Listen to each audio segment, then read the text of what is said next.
Sorry for the bit of a delay there. Nice to see you all here in fantastic York. So I just wanted to tell you a bit about myself and my experiences in York, really. That sums it up. I first moved to York at university, and I did criminology, which is my degree. So the course was good. We watched Miss Marple, a lot of Agatha Christie, played Cluedo mainly. My final exam, it turned out to be Colonel Mustard with the lead piping. I knew it was him all along.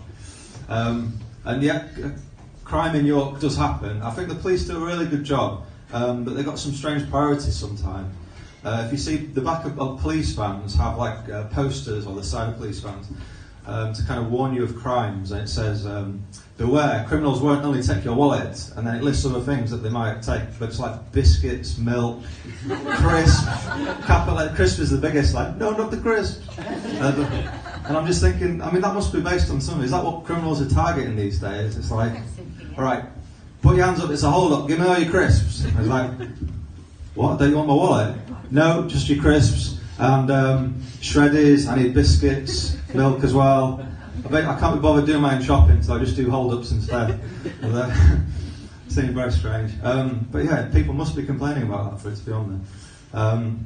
And I've had first-hand experience of crime as well. Two of my housemates, I've been living in like shared houses with random people, which I don't recommend.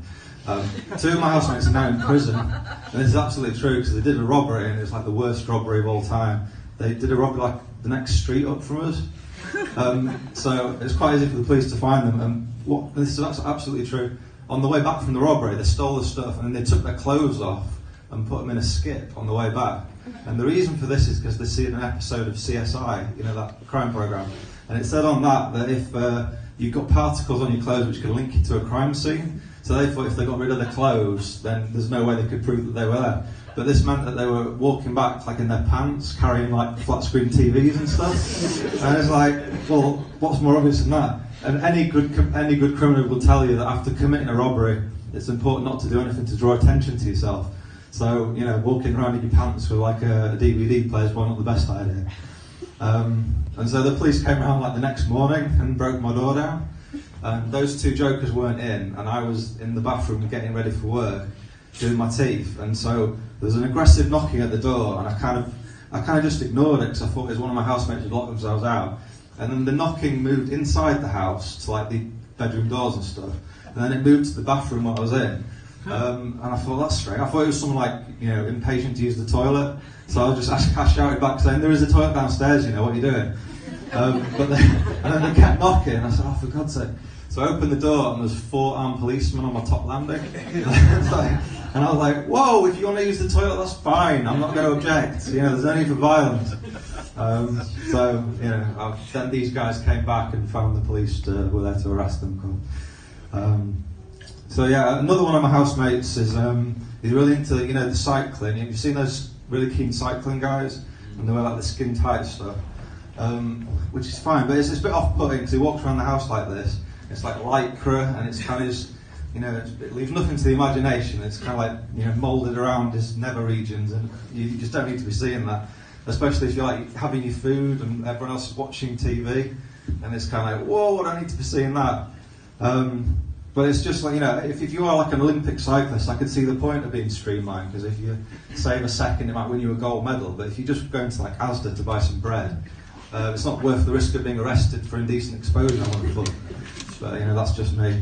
What was I going to talk about?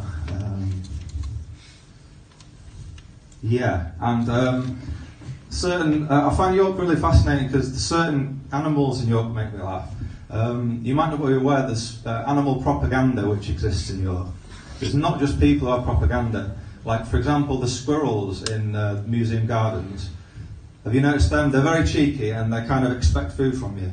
And so what happens is the tourists just kind of spoil them, and so they just expect food. And this happened to me. So, you know, the squirrels have got a cute and cuddly reputation, but I would say that they're thieves, basically. Because I was in the museum gardens having my lunch, and I got some bakery stuff, so I was eating the sandwich, and I put like a chocolate muffin on the bag next to me. This was in the summer, by the way, I wasn't doing it in winter, it's too cold to do it now. And so I was just having the sandwich, and out the corner of my eye I saw something jump up next to me. And a squirrel jumped up, grabbed my chocolate muffin, and ran away with it. Now, certain lines you simply don't cross, and stealing a man's chocolate muffin is one of them. So I jumped and ran after him. And this was in summer, so there was like families having picnics and stuff. And I was kind of like chasing after this squirrel. But by this stage, he'd run up a tree, so I couldn't follow him, and I think he knew that. I could see the glint of victory in his eye. But yeah, so don't trust squirrel, that's an important trick. But you know, fair play to that squirrel, really, because I mean, if you look at the size of me compared to a squirrel, that's the equivalent of like if I nicked a hamburger off a bear in terms of scale. Like if a bear was about to have his food and I jumped in at the last minute, grabbed his hamburger, went like that, and then ran off. He's not going to like that, is he? There's going to be repercussions. So, you know, fair play to the squirrel, I suppose. I just need a drink.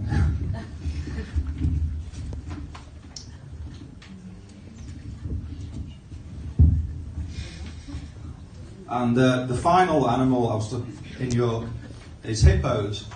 And you might think there's no hippos in York, but there's 2 hippos. They both work for the comfy bed shops.